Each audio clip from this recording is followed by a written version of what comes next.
The Thousand Year Blood War arc has to juggle an awful lot of characters as the battle between Shinigami, Hollow, Fullbringer and Quincy escalates, and for the most part, I think Kubo does a pretty good job with it, ensuring that plenty of fan favourites, as well as many new faces as well, get their chance to shine in the spotlight before the story is all wrapped up. However, there are two vital characters with which I feel Kubo dropped the ball.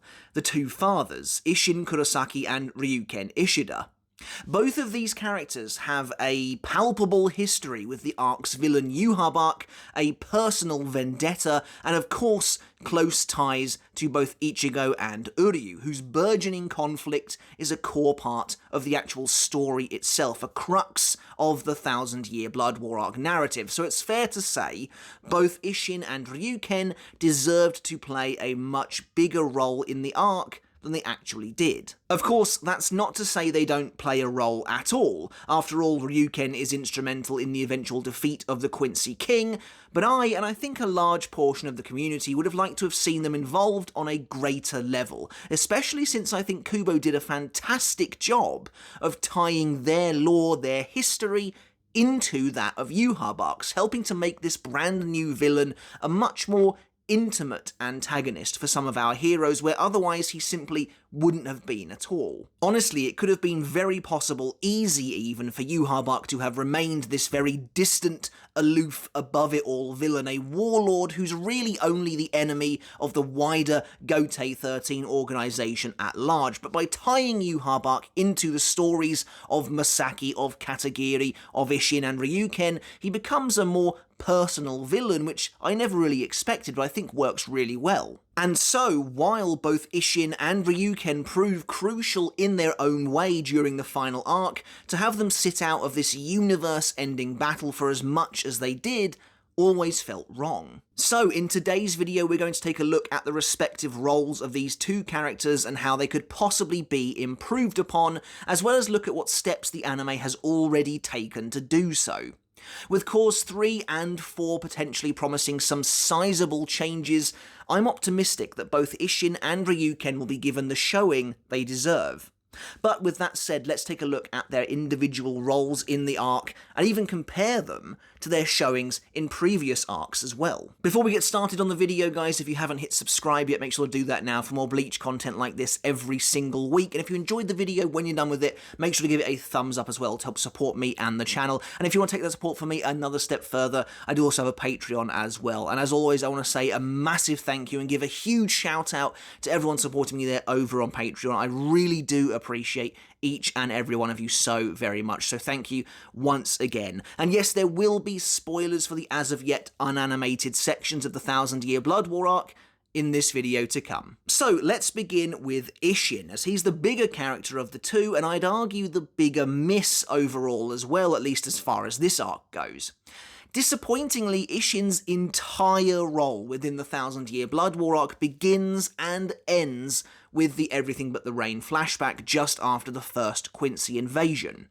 It's conflicting for me too, because Everything But the Rain and the story that surrounds it is utterly fantastic, at long last giving us much needed answers regarding Isshin, regarding his past and his status as a Shinigami. Not only that, but it ties into the larger plot nicely too, with Isshin's story giving Ichigo the closure he needed to fully understand and accept his powers, enabling him to craft his true Zanpakuto. But Isshin simply should have been given more than just that in this arc.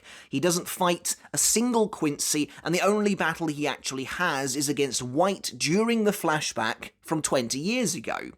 For all intents and purposes, despite having every reason to be, Isshin is not involved in the war at all. Considering the amount of context, lore, and layers Everything But the Rain adds to Isshin's character and his relationships, it's amazing, astounding even, that he simply isn't revisited at all during the present day. We discover a huge twist in the story of Masaki's death.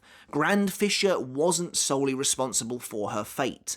In fact, a lot of the blame lies with none other than Yhwach, who robbed her of her powers, leading to her death. This adds an excellent, compelling ripple to Isshin and gives him a reason and a drive to get involved in the nascent battle with the Vandenreich, but it never comes to pass. After detailing his story to Ichigo, Isshin only returns to the front lines right at the very end of the arc, where he invades Wahrwelt alongside Ryuken. It seemed at the time, before we knew how close the series was to actually ending, that the fathers had arrived at an opportune moment to help their sons in what could have very well been the final stretch of the battle. Yet, while Ryuken actually does have a good purpose for coming to Wahrwelt, Isshin just hangs back by his side and does nothing the entire time, going out on a total whimper. Why didn't he seek out Ichigo or some of his former Gotei 13 colleagues? It very well could have been their final moments together if Yhwach had succeeded, and by the time Isshin and Ryuken arrived, the countdown was absolutely on, and the universe of Bleach was very much on the brink of oblivion. I know a lot of this obviously comes down to Kubo's illness towards the end of the series, and that is especially apparent in characters like Isshin and Ryuken's treatment, but that's where I'm hoping the anime can step in and help to patch things up, and where we can speculate now in videos like this on how things could be changed. Aizen teasing Isshin's Bankai during Everything But the Rain has always rubbed me the wrong way, as it so clearly implied that Kubo did have plans for Isshin that simply didn't pan out in the end. Conspicuously, that line and all references to Isshin's Bankai have so far been removed in the Thousand Year Blood War anime. And so that's really it for Isshin as far as the Thousand Year Blood War goes. Everything But the Rain is a tightly written, wonderful addition to the story and world of Bleach, giving us a tantalizing glimpse into a time period we'd never seen before, but had wondered so much about. We finally get to see Isshin as a captain, we learn the truth behind his destined meeting with Masaki, and yes, we even get to see his Shikai Engetsu in action. But it's just simply not enough for a character who has been around since day one, and Isshin is left on the sidelines for the entirety of the final battle. Considering all worlds are under threat at this point, and that of course includes the lives of his children, you think he'd be a bit more proactive. Compare this to Isshin's excellent role in the final battle of the Rankar arc. After the amazing twist reveal of Isshin's true identity as a Shinigami at the start of the arc, that moment is then paid off nicely when he appears before Ichigo. Although we don't see much from Isshin in terms of combat, in terms of the scope of what he's capable of, he does still fight Aizen for a few chapters before battling him alongside Kisuke and Yoruichi, and this always felt right to me in terms of the natural escalation of the battle. The Gotei 13 has been wiped out, but the last line of defense outside of Ichigo lies with the exiled. The characters Kubo has dangled in front of us for years, teasing their true capabilities, the old guard, the previous generation that now exists firmly in the shadows, and now we get to see them fighting Aizen. And even after all of that, Isshin then takes up a role that's absolutely perfect for him, Ichigo's latest mentor, where he has a noticeable impact on the plot as he helps teach Ichigo the final Getsuga Tensho at the 11th hour. Speaking of Kisuke and Yoruichi, well, they've been involved in the war with the Vandenreich for a while by this point, and in fact, they've already had their big battle against a sternritter by now too. It's weird because while Isshin does have some history with Aizen, as glimpsed in Everything But the Rain, I'd argue he has a much stronger reason to hate Yhwach. I mean, if anything, Aizen helped bring Isshin and Masaki together, as warped as it may be. Yet he is just nowhere to be seen here, while he gets a great showing against Aizen, even facing him down one-on-one for a while. So, here are just a few ideas for how the anime could expand on, and really, totally transform Isshin's ending to give him something to do of note. Isshin and Ryuken arrive in Wahrwelt at the end of chapter 674, Father 2, and this works really well because both Ichigo and Uryu are totally up against it in in this chapter. Ichigo is seemingly struggling against Yhwach's overbearing power as their fight really only just gets started, while Uryu gets back on his feet, bloodied and beaten, resolving to defeat Hashwolf himself. After this, their respective fights continue for a bit until we reach chapter 679, titled The End, and in my opinion this is the perfect place to potentially insert both Isshin and Ryuken to give them more to do. You see, both Ichigo and Uryu at this point are at the end of their rope, and of course we'll discuss Uryu a little later, but Ichigo has been totally defeated by Yhwach here. Both his Horn of Salvation form and his new Bankai have proven ineffective, and a despairing Ichigo believes it's all over. At this point, Yhwach reaches out to Ichigo to try and steal his power, but imagine if Isshin got in the way here. Isshin deflects Yhwach's grasp, taking his son, the two of them skidding backwards as Orihime defends them both with a shield. Yhwach, of course, proclaims to have already seen Isshin's arrival coming, and at this point, Isshin tries to fight the Quincy King using his Bankai. Of course, it is a mostly futile effort, and Yhwach doesn't consider Isshin's Bankai enough of a threat to break it in the future, which is basically just us finding a roundabout way of letting us actually see it in action, before defeating Isshin, either killing or seriously wounding him. This helps to, of course, rebuild Ichigo's resolve to give chase after Yhwach as Orihime heals Isshin and Rukia and Renji arrive. So Ichigo's resolve is restored in a fairly organic way here, I would say, by having his father defeated, maybe even killed, before his very eyes after trying to go all out. But his Zanpakuto is still broken, so there's still a need to have Tsukishima arrive on the scene. That doesn't change, and you don't remove that moment either. Even if Isshin's last stand against Yhwach only lasts a couple of chapters worth of time in the anime, it is more than he gets in the source material, and there's a high chance here for some real emotion as well, maybe as Isshin thinks about Masaki before running into battle with her killer. I also think it's perfectly in character for Yhwach to not necessarily use the true power of the Almighty if he thinks that he doesn't need to here, or if he wants to savour the battle against Isshin. I mean, that's kind of the problem with an ability that broken in the first place. Kubo had to play fast and loose with letting Yhwach even want to use it, but that works to our advantage here. The other way Isshin can be involved here in the Battle of Wahrwelt is for him to pivot entirely and head to a totally different fight, the ongoing battle between the Gotei 13 and Gerard Valkyrie. This one, I think, is a little tougher to find a natural entry point for him, but suffice it to say, it would be amazing for him to reunite with Toshiro again, and see him all grown up now in his adult form. Isshin's interruption into this battle works well if we're also planning on amending the way the fight concludes. Isshin could use Bankai to sear away some of Gerard's flesh, maybe landing an attack that burns a hole straight through his chest, revealing his vulnerable core in the centre. This gives the captains the idea to finally target the core exclusively, and they use Isshin's fire powers to melt Gerard's chest and continuously keep the core exposed before eventually destroying it and winning the fight. In both of these examples, Isshin isn't necessarily around for long, as there's not really enough time or space to include him too much, but he has an impact on the tides of the war regardless, and we get to see his teased Bankai. So those are just a few ideas for how the anime could incorporate Isshin during the final showdown in a way that respects his character and gives him something cool to do. So far, the anime hasn't done a lot to change Isshin's trajectory yet, nor has it really had any chance to. If Isshin is given a bit more to do, I imagine it won't be until Core 4, so we've got a way to go yet before we know. As we move on to Ryuken, things are a little different here. Firstly, Ryuken simply isn't as prominent a character as Isshin at all, only really appearing at the start of the Rankar arc in any kind of substantial way to help train Uryu, but his reluctance to assist the Shinigami in any form keeps him out of the battles for the most part, even though as a resident of Karakura Town you think he would have a vested interest in stopping Aizen's plan, but he doesn't show. But that's fine. Ryuken can be a background character in the Rankar arc. We've got plenty of characters to deal with there anyway.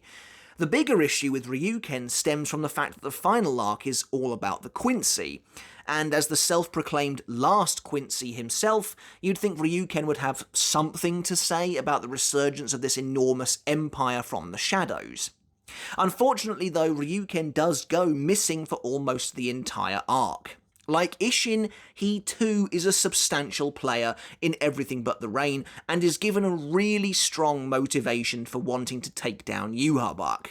And thankfully, Ryuken's revenge is a key component in the defeat of Yhwach, but I'd have liked to have spent more time with one of the series' only two prominent Quincy in an arc that's ostensibly all about them. So, looking at Ryuken's role, much like Isshin's, it centres mostly around Everything But the Rain, with Ryuken revealed to be Masaki's arranged husband-to-be in order to strengthen their pure-blood Quincy lineage.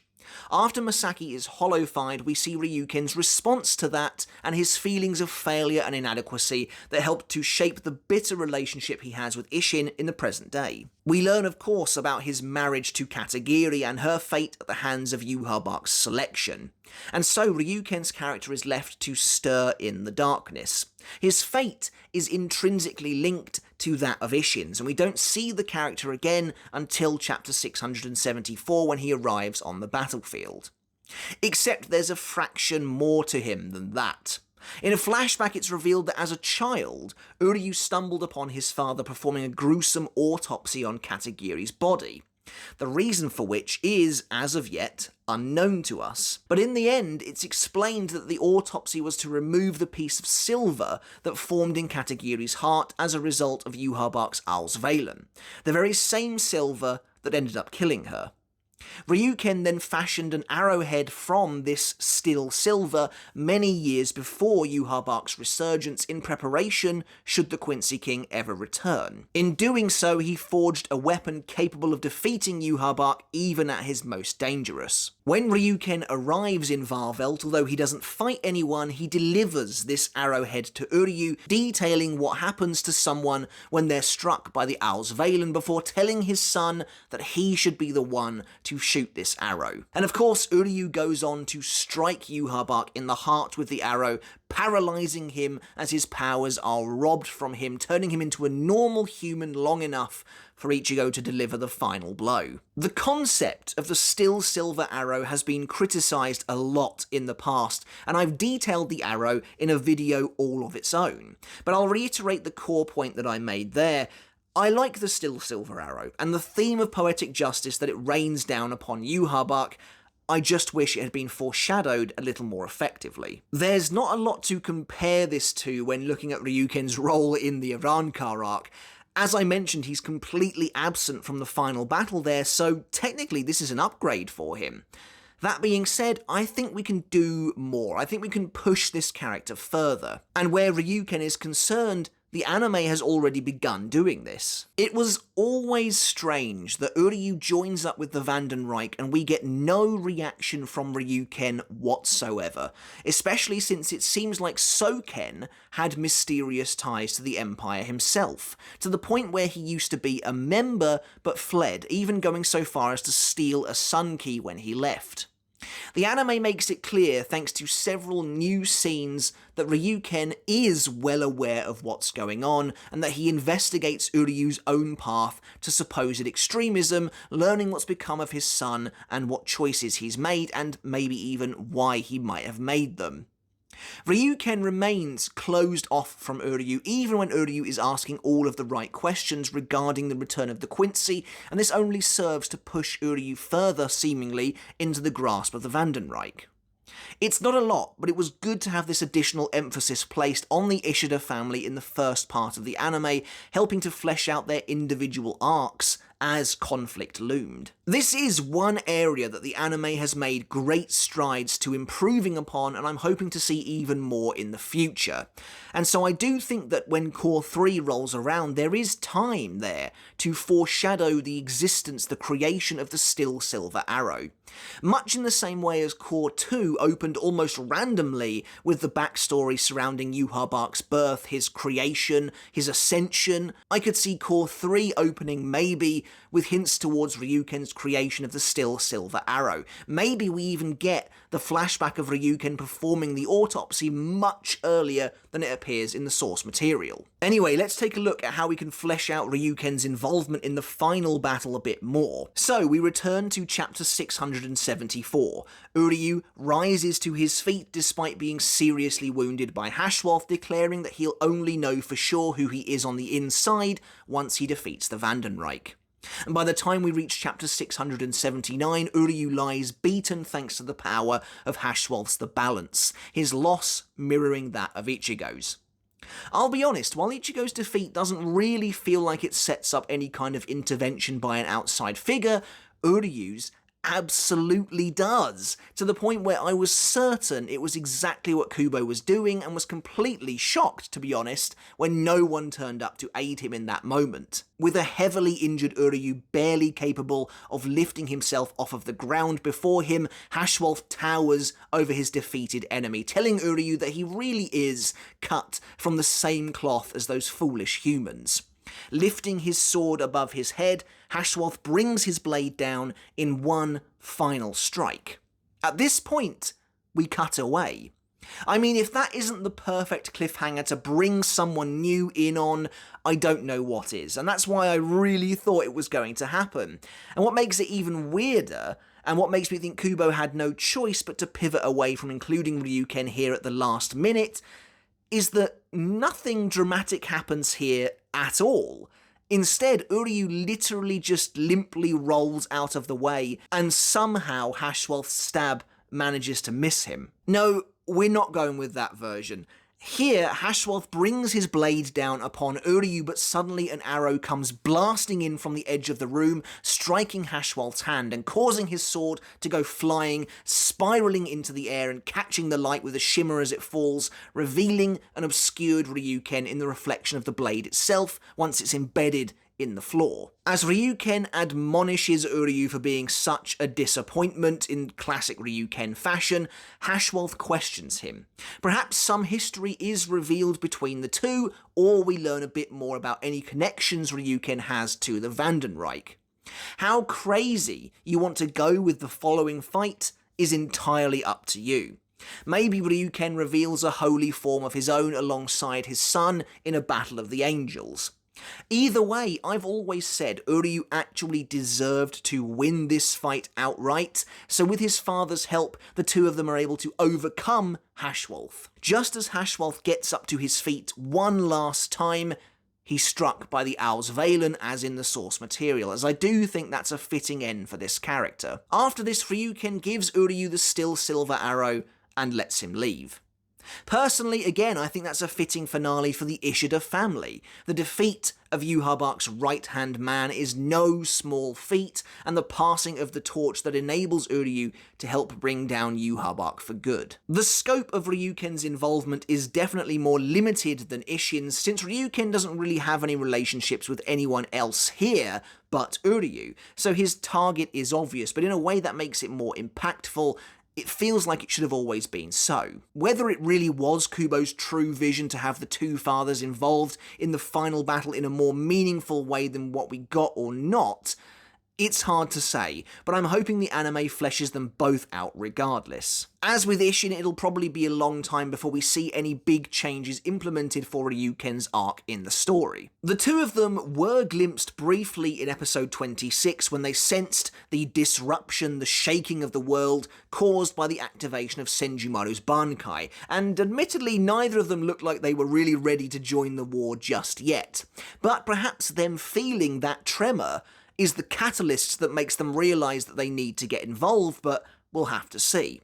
Come Core 4, hopefully, these two characters will be given the respect that they deserve. But that's it for the video, guys. I really hope you enjoyed it. Let me know in the comments below what you think of my potential ideas for how you include Isshin and Ryuken in a greater capacity in the final battle. Do you want to see something like this happen? Do you think it will happen come the anime's likely fourth part? I imagine that's when the changes will be implemented. But of course, let me know your thoughts and feelings down in the comments below. What kind of changes do you want to see? I'd love to hear them. Guys, make sure to hit subscribe if you haven't done already. Give the video a thumbs up if you enjoyed it. And until next time, I'll catch you later. and I'll see you then.